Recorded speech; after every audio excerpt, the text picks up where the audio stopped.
Shit, what are the odds? I haven't seen or heard from her in 10 years. Of course, that's because I disappeared and did everything I could to not be found by her new husband, and his family. I was pretty successful at it too. Yet, there she was, standing in a booth at the expo for the same convention I was attending. Shit, she even walked right past me without even recognizing me. When that thought struck me, I began to form a plan. Oh, yes, I can be a relay hole at times. I should give you a bit of background here. You may also be wondering why my ex wife's husband's family would be looking for me. It probably has something to do with the fact that they at one time were also my family. You see, her current husband is biologically my older brother. Of course, his parents are also biologically my parents, and his two younger sisters are my biological sisters as well. When everything blew up, I simply walked away and created a new life for myself. So my name is Marvin Anderson. It's been my name for the last 10 years. Marvin, because that was my given middle name, and Anderson because I looked up and saw the sticker for an Anderson window when I was trying to think of a good last name to use. The witch I've been talking about is Beverly Curtis. She was Beverly Stinson in high school. Long, drawn out high school romance here. Use your imagination. Yes. We were high school sweethearts. Yes, we gave each other our virginities after our senior prom. Yes, I was in love with her. Yes, she was in love with me. Well, okay, with my family's money. Too bad I didn't know that at the time. Yeah, my family had money. Mom and Dad owned a medium-sized manufacturing plant. We manufactured electronic components. We had several standard components, but that wasn't our main source of income. Seriously, the Chinese kicked out our butt with their prices. We kept it up with the Made in America requirements. Most of our market was small scale, high value items. It was specialty components that we designed and built based upon the customer's needs. It turned out that it was highly profitable. Okay, so some info on my family. There was Mom and Dad, of course. They started the business up before I was born. Dad had a degree in electronic engineering. His best friend had a degree in manufacturing engineering. My great-grandfather on my dad's side had made a ton of money during the Depression by loaning money to people who couldn't afford it to buy houses. When they couldn't make the payments, he foreclosed on the land. He actually sold the same piece of land several times to different people. Maybe that explains where my family got their serious lack of morals from. So, Brad is my older brother. I told you about Mom and Dad. I also have twin sisters that are younger than me. Truthfully, they were the babies of the family and the only daughters. Yes, they were spoiled. Their entire outlook on life was that if it didn't directly affect them, they didn't give a rat's ass. If it did somehow affect them, they went with the decision that least affected them. That probably explains their behavior when the shit hit the fan. So, cliche after cliche. We got married just after our sophomore year in college. We had been married for 5 years when I came home early one day and found her in bed with my older brother. Long story short, I was just a stepping stone to her. Brad would eventually take over the family business, and I would remain a glorified worker. B. Sure, I would be technically second in charge, but it would be Brad with all the power, prestige, and access to society. Bev and I went to high school together. We had started dating during our senior year. We both went to the local college. She ended up pregnant at the end of our sophomore year, so we got married over the summer. She dropped out to raise the baby while I went on to finish my degree. We had lots of help from my family. We were both 20 years old when we got married. Once Jenny turned 2 years old, Bev went to work as an administrative assistant at my family's business. They had an on-site daycare for their employees. I had to wonder how she got pregnant since we always used condoms. None ever broke as far as I know. She had a bad reaction to the pill, so she wasn't on it. Oh well, shit happens. I did notice that there were a couple weird episodes over the next 5 years. Twice, she had some strange issue that prevented us from having sex for about a week. I didn't really think much of it at the time. I wanted more children, but it hadn't happened yet. I was hoping that we would have a boy this time. I did love my daughter, But every husband wants at least one boy to carry along the family name. Yes, I hear all you feminists out there who say the woman can keep her married name. I also hear all of you screaming that a father can teach his daughter all the things he can teach his son. Yes, girls can be gearheads and appreciate muscle cars and racing just like boys. Yes, they can become mechanics, get into sports, and everything else. Again, it's one of those things that are programmed into men's brain. They want a son as an heir. Don't get me wrong here. I loved my daughter and was happy that we had her. Adding a son to the family would be icing on the cake. Our 5-year anniversary was coming up at the end of the week. I had ordered her a nice matching set of earrings and necklace from a local jeweler. I snuck out of the office to pick it up, and I was going to sneak home to hide it while Bev was still at work. We both worked at my family's business. They had a daycare for employees, so she didn't need to worry about watching our daughter. I picked up her gift, then rushed home. As I was approaching the house, I saw Brad's car in the driveway. That was really odd. He was supposed to still be at work, and he had no business being at my house at this time of day. I got a bad feeling about this. I parked on the street, 2 houses down, and walked to the house. The door was unlocked. I quietly followed the sounds and made my way to the master bedroom. Sure enough, Brad and Bev were both there having a grand old time. To this day, I'm still not sure how I managed to keep my temper in check. Regardless, I managed to get a good 5 minutes of video before sneaking back out of the house. I had heard some of their talking. It sounded like this had been going on for a few years at least, despite the rage that I was feeling. I knew that I had to take the time to get all the information and put a plan together. Flying off the handle would only cost me more money and humiliation. The divorce laws in this country screwed over the innocent husbands while rewarding the cheating wives. That was especially true if there was a child involved. She would get the house and I would get the mortgage. She would get custody and child support, and I would get misvisitations. She would get alimony, now called spousal maintenance. I would get the honor of paying her to have sex with other men. In order to minimize the damage, I had to keep this a secret until I was ready to strike. Oh, and she would not be getting the jewelry I just bought for her. It took 3 months before I was ready. Now, you may be expecting me to tell you all the clever ways I went about avoiding having sex with the woman, and you would be wrong. She is a beautiful woman and a fantastic body. I drilled her as much as I could. Besides, it wasn't like I was really risking getting a disease. She was only screwing my brother, not the whole town. The other thing was that if I tried to suddenly begin avoiding sex, she would get suspicious. No, I did an Emmy Award-winning performance of being the loving husband and father. Besides, I did not want to pay someone I don't know to get off. I didn't mention it before, but I was the manager for the company. It became apparent that the rest of the family thought so little of me that they must have never even thought about that little fact. My team was responsible for all the software, hardware, and programming on every computer and machine in the company. I had unlimited access to everything that required any sort of computer code. I am the only one in the company with what I call the God codes. Those codes give me unlimited access to every machine the company owns. Laptops, desktops, smartphones, CNC machines, 3D printers, hell. I even reprogrammed the coffee makers in the break room. A little piece of advice. If you're going to screw over the it guy, don't use company assets to discuss it. 5 minutes after getting to my office, I was reading all their text messages and emails. Yes, I said all there. I started with just Bev and Brad's. From there, I found out that my parents had known about it as well. One text from Mom was even discussing it with the twins and cautioned them to make sure that they didn't somehow let me know. Yes, my entire family not only knew that my brother was screwing my wife, but they also seemed to approve of it. Now, you are probably thinking that I was at the edge of the breaking point. You would be correct. I really didn't see how this could get any worse. That was when it got exponentially worse. Jenny wasn't even my daughter. She was Brad's daughter. Those 2 episodes that I mentioned earlier that prevented us from having sex for a while. Abortions. She had 2 abortions because I was the biological father. She had Brad's baby, but she aborted my 2 children. They needed to pay.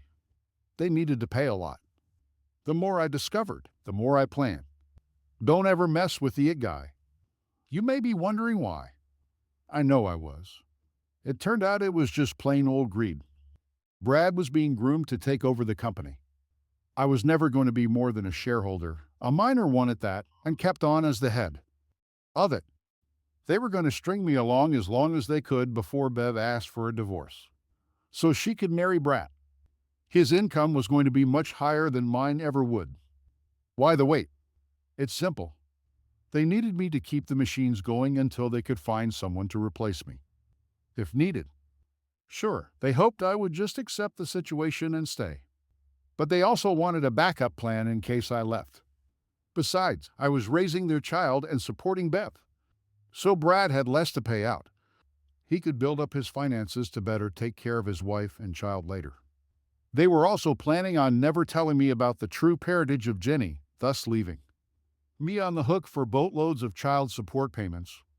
For the next 3 months, I began to slowly siphon money from our investment accounts to a new account in the Cayman Islands.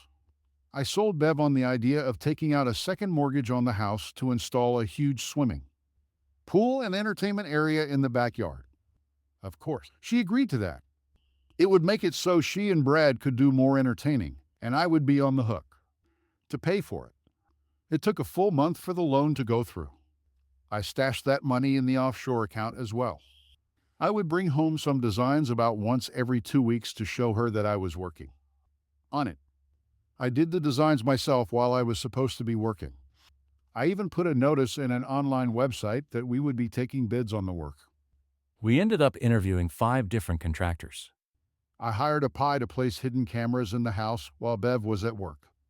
They were high definition and also recorded audio.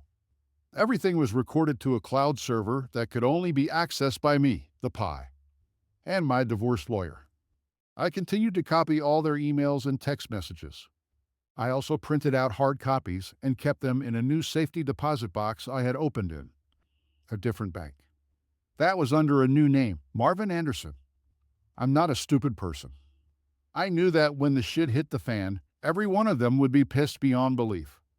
They would begin a campaign of harassment and try to recoup the cost for the damage I was about to unleash. I created a couple of online social media profiles.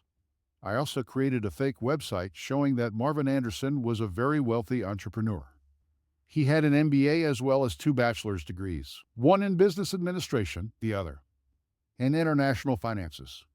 Neither would hold up to any real scrutiny, but that wasn't really necessary at this point. Forged documents are also fairly easy to obtain if you know where to look. It only requires an official-looking photo or two, some false information, name you want to use, address, and some other info purchased off the dark web, and a transfer of a small amount of cash. About 2 weeks later, you get an anonymous package delivered to your office. Don't ever mess with the guy. Yeah. You can't simply rely on the words of liars and cheats. I had a DNA test done as well. I swabbed Ginny's cheek as she was sleeping. After I swabbed my own cheek, then managed to get Brad's DNA off a glass he had used during a party. I sealed everything up and shipped it off. I used my company email to get the results. After all, I was the only one in the company that could access anyone else's email, and I was actually looking forward to them finding that email after I left, and they began their own investigation. Okay, so you can pretty much figure out that I was going to burn Bev in the divorce.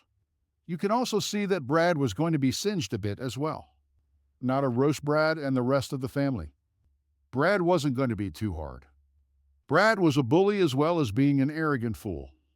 All I really needed to do was let him be himself. When he took over the company, he would drive it into the ground.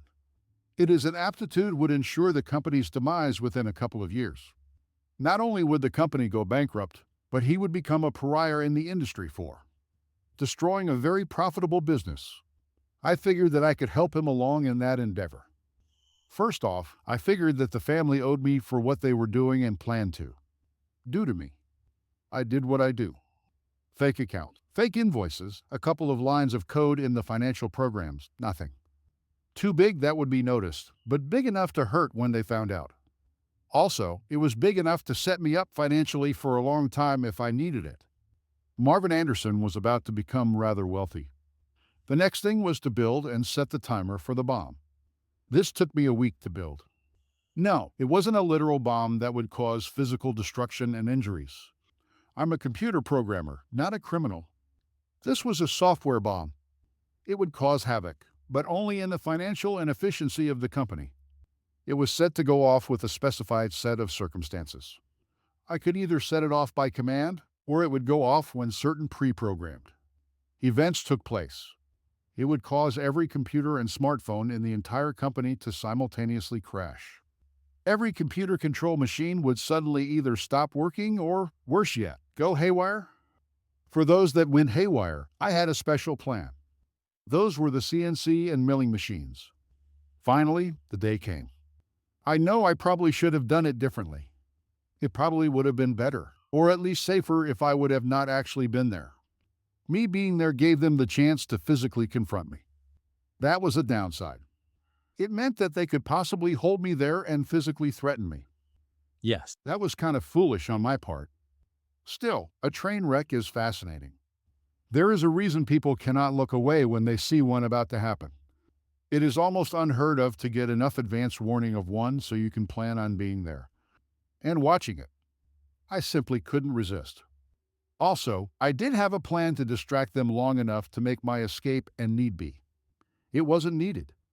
I was in the main lobby of the offices when I saw her walk in. She was mid-20s and dressed professionally. I have to say, she was absolutely gorgeous. She was carrying a briefcase and 3 manila envelopes tucked up under her arm. That was the signal for me to begin. Smiling, I walked into my father's office. "What's this?" he asked as I tossed a sealed envelope on his desk. Instead of answering, I held up my hand with all 5 fingers spread. 5, 4, 3, 2, 1. I counted as I lowered my fingers individually during the countdown. "No" was heard as a loud moaning wail from outside. 5 more fingers were held up and another countdown. What the hell? A man's voice was heard yelling. One last countdown. The blonde bombshell appeared in my father's doorway. "Mr. Nathan Curtis?"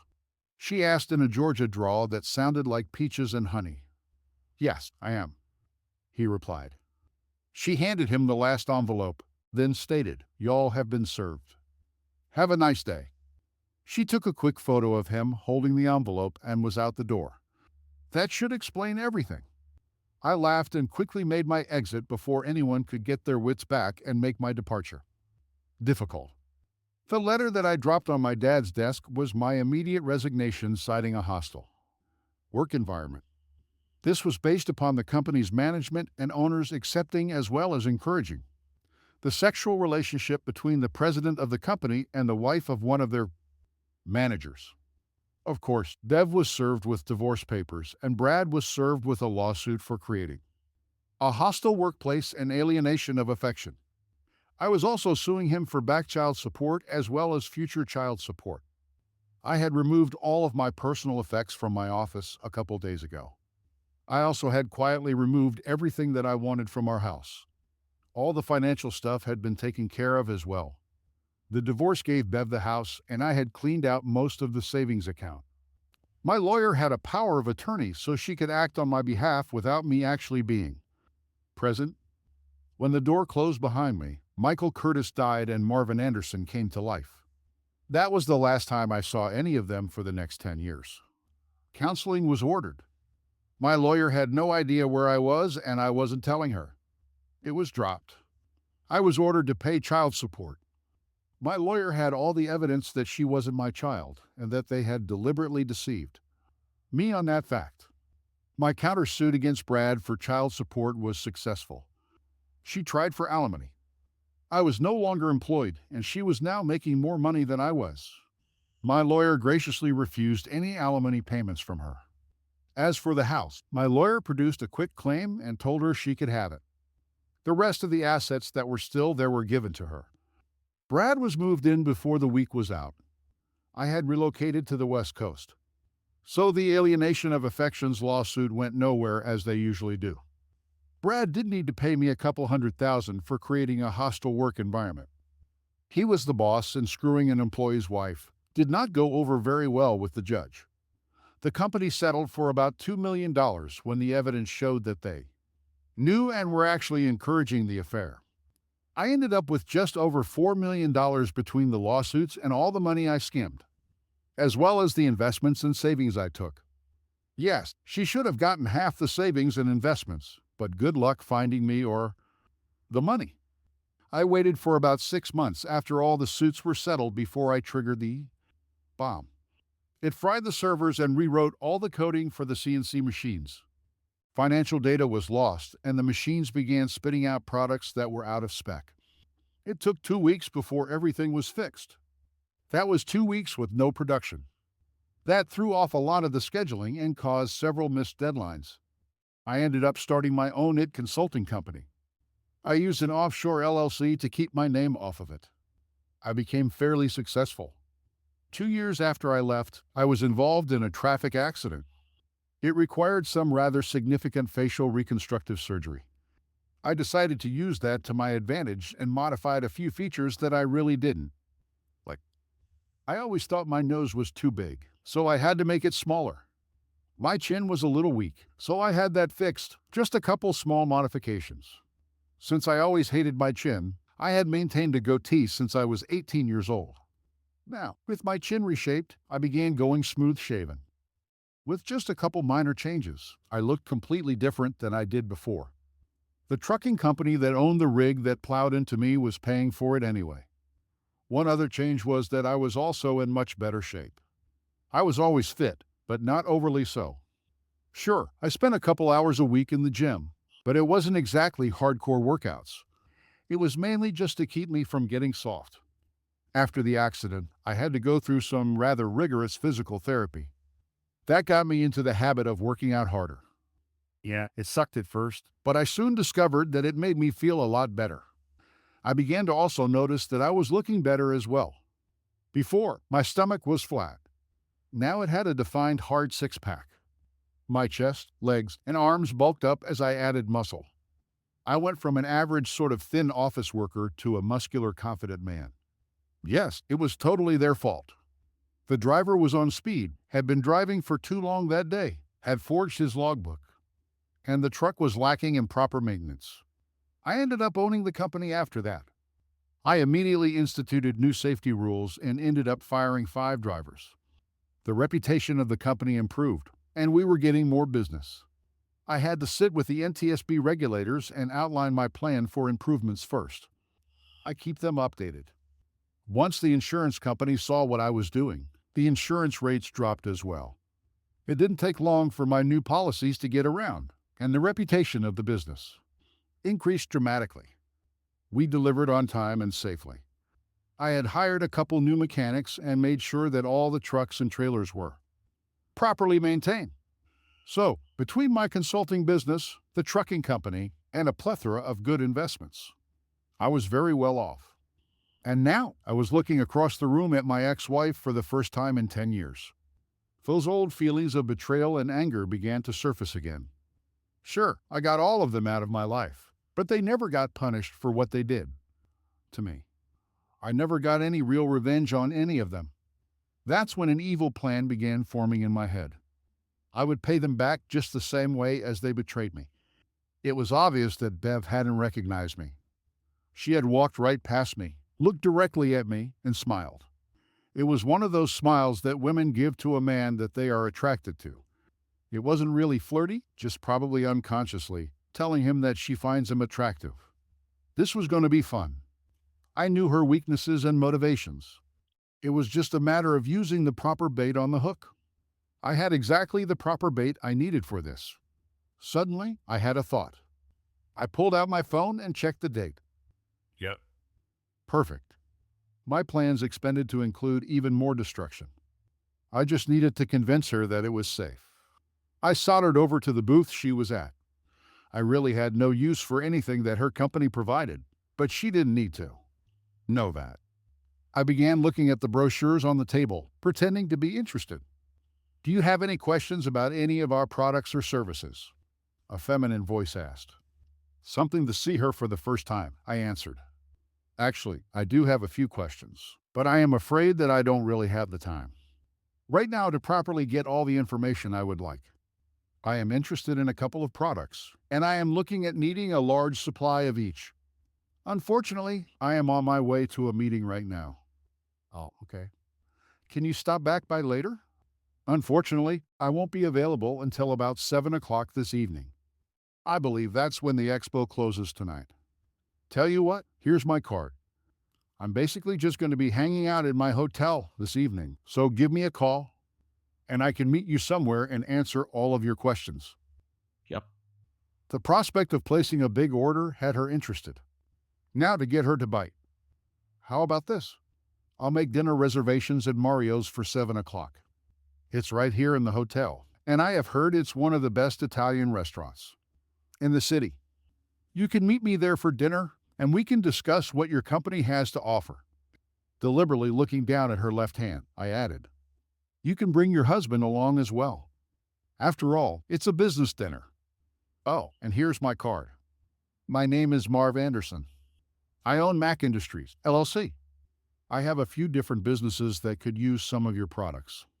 Her smile got bigger. She probably didn't know anything about me personally, but she was very well aware of Mac Industries, LLC. I could practically see her eyes springing out of her head in the shape of dollar signs. She then took more than a quick look at the tailored Armani suit I was wearing.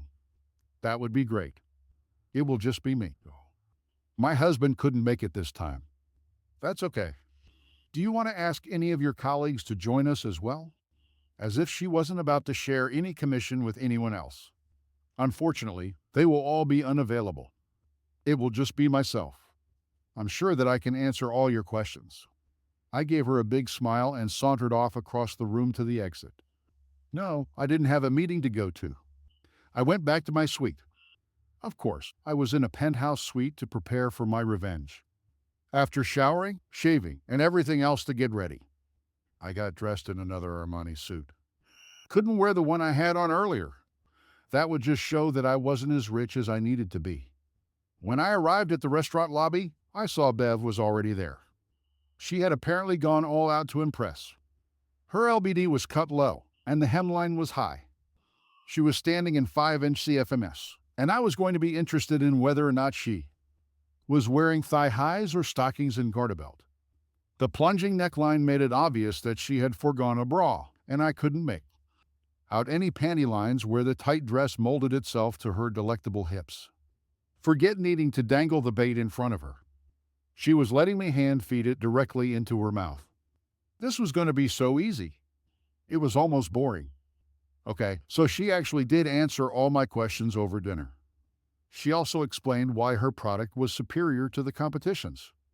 We discussed costs and quantities. I made the appropriate noises about being impressed and that when we were ready to place the order, she would be the one we called. I couldn't place the order this week because we were still in the process of determining exactly how large the order would be, how many units of each would go to which location, and a few other issues. Whatever order we did place would be within the next 2 weeks. Little did she know that I had absolutely no use for any of her products. And even if I did, I wouldn't purchase them from her company. I would go to her largest competitor instead. And moreover, I suggested it was still early, and maybe we could hit the nightclub next door for a drink or two. She was more than happy to comply. I'm pretty sure that while she was getting ready for dinner, she took the opportunity to look up my information on the internet. It would show her that I was indeed as wealthy as I appeared. The way she held my arm and molded herself to me as we danced, I couldn't help but wonder if she were thinking of trading up again. After a couple drinks and several dances, we were up in my suite. No, she wasn't drunk. She knew exactly what she was doing. She was the one who suggested it. Yeah, I could see the dollar signs shining in her eyes. Oh, and I had discovered as we were sitting in the club that she was indeed not wearing panties. Instead of even the slightest protest as I had slid my hand up her thigh, she just smiled and spread her legs wider in invitation. I'm not on the pill? She huffed as I was kissing and nibbling on her neck and earlobe. Don't worry, I've been snipped. Allergic to latex, so I can't use condoms. I replied, I would love it. She smiled. She probably should have thought a bit more about it, but I was doing everything I could to distract her. We went 3 rounds that night. The next day, she moved all her things into my suite. We had sex every night. So, is there a Mrs. Anderson, fiance or girlfriend? She asked on the last morning of the conference. I was wondering if she would eventually ask about that. It was blatantly obvious that my left hand was unadorned. Now, maybe I could have a bit more fun with this. No. I was married for a couple years, but we split up. We just drifted apart. We were too young when we got married, and we ended up divorced. I haven't found anyone else yet, but I keep looking. I'm thinking that it's time I settle down now. Well, I would definitely like to see you again. I find myself becoming quite attracted to you. It's not just that you are a fantastic lover, but I also enjoy our conversations and just being with you. What about your husband? Your being married might cause some issues if we were to begin dating full time. We're really no more than roommates right now. We don't even sleep in the same room. I can't even tell you the last time we had sex. Before I can start putting any real effort into a relationship, I need to deal with several business issues. I'm going to be doing a lot of traveling for the next few months. I'll get a hold of you when I'm through if you're still available. After 2 more rounds of sex, we cleaned up, packed up, and checked out of the hotel. She went her way and I went mine with the promise of keeping in touch. I ripped up her business card and tossed it in the trash as I was getting ready to board the airplane. The next Monday, I contacted a security firm that I kept on retainer. They were to keep a close eye on Bev and my former family for at least the next few months. Contrary to what she had told me, she and her husband were far from simply roommates. The security firm managed to place hidden cameras and microphones inside the house. They averaged having sex 3 to 4 times a week. Yeah, it was illegal as hell, but this security company was really good at getting information. I didn't care about most of the crap they did, but I was needing some specific information. One thing I found out was that, surprisingly, Brad was completely faithful to Bev. At least he was now. Can't say for sure about the previous 10 years. He was also wanting another kid, preferably a boy. I also found out that they had a ritual for the night before either one of them had to travel. They each tried to wear the other one out with sex. That made me smile. It was 2 months later when I got the last piece of news that I was hoping for. I watched the camera feeds as she was setting up the living room for when Brad got home from work. I watched the reveal when Brad stepped through the door. Congratulations, Daddy. You managed to knock me up again. He was stunned, then overjoyed. How far along are you? He asked. About 2 months. You must have done it either the night before I had to leave for that week-long conference in Las Vegas, or it was the night I got back. Apparently, she still believed that I was shooting blanks. She did call and leave a message tearfully telling me that she and her husband had reconciled. She wouldn't be able to run off with me now. That gave me a good chuckle. After that, I had the security company remove all the cameras and stop watching them. I could get the rest of the information on my own. I set a reminder on my Outlook calendar for a couple months down the line. It was just about dead on 9 months after the conference. I was checking the birth announcements in my hometown. There was a picture of Bev holding a newborn baby boy with a smiling Brad looking over her shoulder. I had completed the changeover and management of all my companies, and I was now looking at the picture over the internet from my hacienda on Costa Rica. No, I wasn't going to stay holed up here forever. It was just one of the places around the world that I owned. Besides, I was no longer Marvin Anderson. Good luck finding him. Besides, he wouldn't matter anymore. They would soon figure out that was just an alias anyway. Time to finish my revenge. I switched over to a new Gmail account I had set up just for this. Now let's quickly see this story from the eyes of Beverly Curtis. It was 2 weeks since little Marvin was born. I'm still not completely sure how I managed to convince Brad to name him that. No, I was under no illusions that Marv was actually the father. Marv had a vasectomy and was shooting blanks. He even showed me the medical report he had done. Brad had managed to knock me up the night before I flew to the conference, or the night I got back home. I simply wanted to name him Marvin to secretly remind me of the fantastic week I had. My husband was ecstatic that we finally had a son. At first, he's been acting a bit weird since a couple of days after the birth. I'm not sure what's going on, but something just isn't right. I had just put the baby down for a nap. Jenny was in her room, probably texting with her friends. I was just about to start making dinner when the front door suddenly slammed open. "You cheating witch." Brad yelled at me. "How many times have you cheated on me?" I was shocked. I mean, there was no way that he could have found out about Las Vegas. Okay, sure, I had started thinking about trying to snag Marv. Brad did have a lot of money, but Marv was a whole lot wealthier. Then, when I found out that Brad and I were going to have another baby, I just couldn't. Leave Brad. What are you talking about, Brad? I've never cheated on you. Seriously, it's been over 9 months since that conference in Vegas. There's no possible way he could have found out. At least there could not possibly be any proof now. He threw an envelope at me. It was at that point that I noticed his parents and the twin sisters had followed him into the house. I managed to just barely catch the envelope before it fell to the floor. Who the hell is he? Brad, I don't have the slightest idea what you were talking about.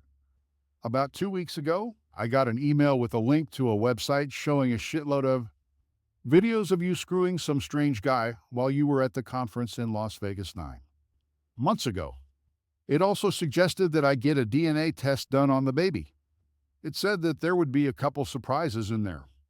One big surprise is that I'm not the biological father. He took several deep breaths, then continued. I want to know who Marvin's real father is. I was shocked. Brad is his real father. That's when I opened the envelope. It was the result of a DNA test. It said that Brad was not the father. Well, actually, it said that there was only about a 40% chance that he was the father. Marvin carried some of the DNA Brad carried, but there was some other DNA that neither of us possessed. Look, Brad, it shows that you and Marvin carry the same DNA. No, it says that he carries only some of the same DNA. At best, it says that I would be in. He stopped speaking and got a really strange look on his face.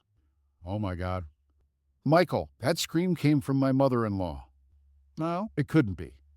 Sure, there might have been a very slight resemblance, but Marv couldn't be Michael. DNA doesn't lie. Brad was definitely not the father, but he was a close relative of the real father. There were no other male relatives except Brad's father close enough to be a match. And I had to finodal not had sex with my father-in-law. Marv was the only other man I'd slept with, and I realized that week was my fertile time. I was absolutely shocked. Suddenly, I began thinking Michael was a genius with computers. How hard would it have been for him to fake a medical document like that? Then I remembered those 2 abortions where I took care of the 2 times that I had accidentally gotten pregnant by Michael. I had purposely avoided having any children from him. Now, in the irony of all ironies, I just had his son. I had cupped Michael with his brother. I had now, accidentally, cupped Brad with Michael. He knew, and he did it on purpose. I screamed out, "What are you talking about?"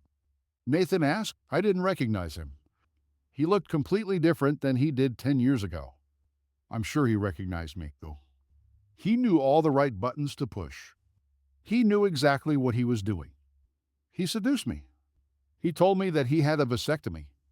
He even showed me medical report. My cycle is as regular as clockwork. He must have remembered that I would be at my peak fertility that week. Oh my God, he must have remembered that I had those 2 abortions and purposely avoided having his children. Well, screw him. He sued me for Jenny's child support, so now I'm going to sue him for his own child support. Much as Michael Curtis had disappeared before, Marvin Anderson no longer existed. Brad's attempted child support suit went exactly nowhere. You can't sue someone that doesn't exist. Brad and Bev ended up staying together. He would be on the hook for child support for both Jenny and Marvin until they graduated from college. He would also have to pay child support, spousal support, mortgage on the house, and at least half of all their assets. It was cheaper to keep her. They stayed together, but their relationship was permanently destroyed. Now, they were living in a loveless marriage and simply became roommates with benefits. They still had sex occasionally, but it was just sex. There was no more making love. Now it was simply two people relieving their urges. They sold the house and quietly split up as soon as Marvin left for college. Don't worry about little Marvin. Sure, he was not the offspring of the favored brother, but he was still a cute, happy baby. His grandparents still spoiled him, and his mother still had her maternal instincts. The decision was made to never let anyone know about his true parentage. Besides, Brad always did want a son. They never did have any more children. As for me, I did end up getting married again. We have 3 children, 1 boy and 2 girls. I dote on them constantly. Every once in a while, I do think about my other son out there. Yes, it would be nice to visit with him and have him in my life, but that is simply not a possibility. Perhaps after he turns 18, I might see about quietly reaching out to him. When I finally die, he will be in for a shock. He is included in my will. As for my parents, I sent them 4 anonymous emails. The first one told them that I got married. Obviously, they were not at the wedding, and they never got to meet their new daughter-in-law. The other 3 emails were to tell them about the births of their grandchildren that they would never see. That was my punishment for them. I hear that they have spent a fortune on private investigators looking for me and my children. Good luck with that. So you probably think I am a really hole for what I did. I won't really argue with you on that. Just keep in mind what they did to me. I think I deserved a little payback. My brother cucked me, so I turned it around and cucked him. She purposefully refused to have my children when we were married, preferring to have my brother father her daughter, so I tricked her into having my son while she was married to my brother. I think that's justice. Dear listeners, please share your thoughts in the comments section below, and don't forget to like, share, and subscribe.